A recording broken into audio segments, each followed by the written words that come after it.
السلام عليكم أخواتي، نتمنىكم تكونوا بخير وعلى خير في أحسن الأحوال إن شاء الله. اليوم الأخوات غنشارك معكم فطائر المقلاة اللي كيجيو روعة ما شاء الله، ساهلين اقتصاديين بدون حليب ولا دلك ولا عناء، يعني كيوجدوا دغيا وساهلين التحضير، المكونات ديالهم موجودين عندنا غير في الدار. هاد الفطائر الأخوات كيجيونا قطنيين ورطبين، كيجيو روعة ما شاء الله. نتمنى يعجبوكم وما تنسونيش الأخوات من اللايك ديالكم. الله يجازيكم بخير وشكرا لكم. وبسم الله على بركة الله نبدأ معكم لا فيديو ديالي.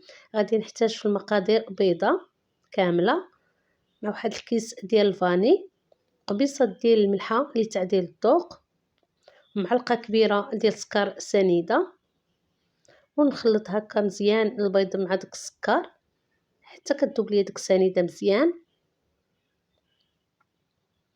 نخدموها مزيان ومن بعد غادي نزيد واحد الياغورت بالنكهة ديال الفاني.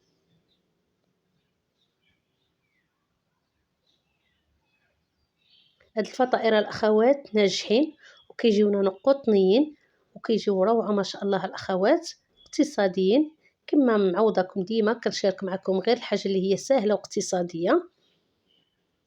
نخدموا مزيان داك الياغورت مع داك البيض والسكر، ومن بعد غادي نزيد واحد الكاس الا ربع بحال هكا ديال الماء يكون دافي.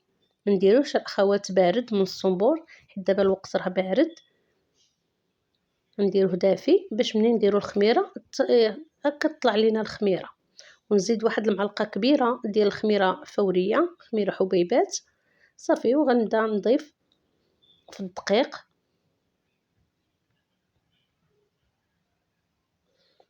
نضيف 2 كيسان ديال الدقيق في المره الاولى وانا كنخلط. وراني زدت واحد نص خماره الاخوات، سمحوا لي ما بانتش معايا هكا في التصوير، قيله تحيدت ليا في المونتاج. ضفت نص خماره من وزن 8 غرام، درت تقريبا داك 4 غرام، واحد المعلقه صغيره ديال الخميره خميره ديال الحلويات صافي. وغادي نبدا نخدم دوك 2 كيسان ديال الدقيق مزيان بحال هكا صافي. ونزيد الدقيق، نزيد الكاس الثالث الاخوات. غادي نحيد هاد الطراب ونخدم بيديا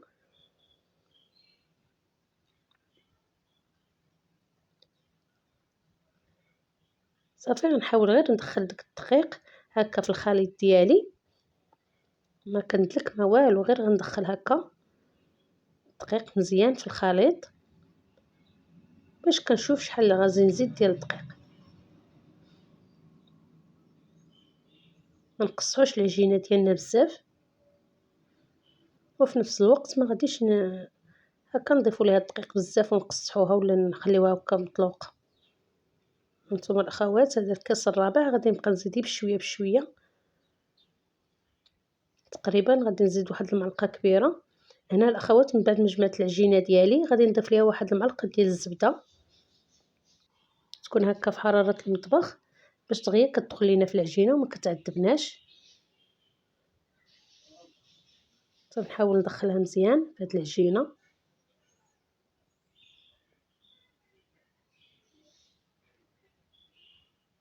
صافي. الاخوات هنا راني دخلت ديك الزبده مزيان، كتجينا واحد العجينه اللي هي رطبه وزوينه. هانتوما الاخوات من الكاس الرابع ضفت منه تقريبا نص كاس. هانتوما هادشي اللي ضفت 3 ديال الكيسان ونص صافي. غادي نغطيها ونخليها هكا غير ترتاح، ماشي غتخمار يعني غتضعف الحجم ديالها، غير غترتاح وندوزو باش نقادوه. هانتوما الاخوات كترتاح باش تعطينا الطوع فاش نبغيو نطلقوها. كنرش شويه ديال الدقيق باش ما تلصقش ليا صافي. وغادي نطلقها واحد شويه بالمدلك، ما نطلقوهاش بزاف تكون رقيقه.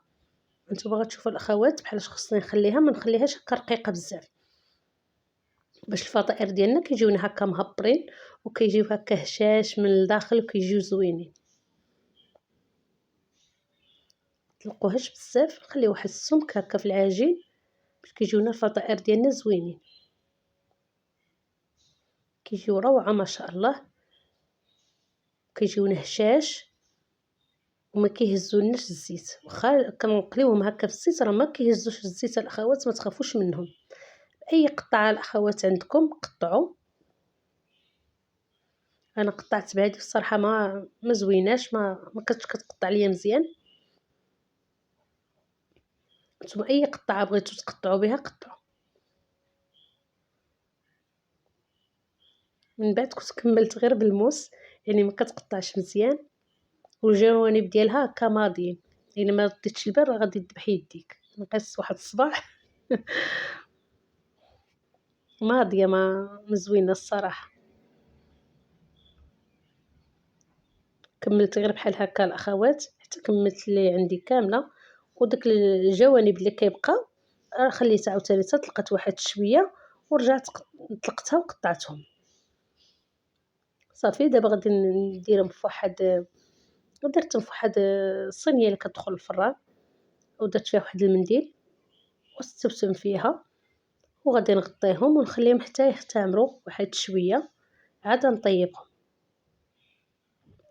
خليهم واحد شويه حتى يختمروا بحال هكا شويه، حيت في الاول راه ما خمروش، وعاد نبداو نطيبوا فيهم.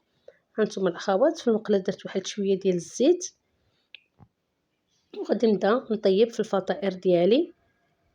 صافي في الاول كنجهدوا شويه البوطه غير على حساب ما يسخن الزيت واحد شويه، ونقصوا ليه، ما نخليوش النار هكا مجهده بزاف، حيت هما دغيا كيتحمروا، حيت فيهم ديك المعلقه ديال السكر دغيا غادي يتحمروا وما يجيوناش زوينين هكا من الداخل. من بعد راني نقصت ليها وخليتهم يطابوا على خاطرهم. كنبقى هكا ما كنحيدش يدي من التحراك، كنقلبهم من هنا لهنا حتى كيتحمروا من جميع الجوانب هكا، ومن يدوني واحد اللوين زويون، عاد كنحيدهم. هانتوما الاخوات كيجيو روعه ما شاء الله، وكينتفخوا كيجيو زوينين وما كيهزوا الزيت. الاخوات كنقولها لكم ونعاودها، راه ما كيهزوش لينا كاع الزيت.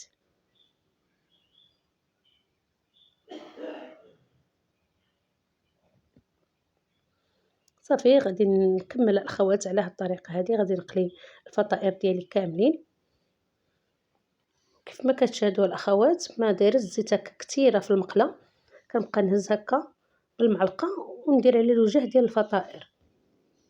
هانتوما الاخوات راه دغيا كينتفخوا، غير هما ما تغفلوش عليهم ونقصوا العافيه، يعني ما تكونش عندكم مجهده. هانتوما الاخوات ساليت الفطائر ديالي. هنا الاخوات لكم الاختيار، اي حاجه بغيتو تزينوا بها الفطائر ديالكم زينوا. بغيتو ديروا العسل حيت هما راه كيجيو ناقصين شويه من الحلاوه، حيت ما دايرينش فيهم واحد الكميه كثيره ديال السكر، كيجيو ناقصين من الحلاوه.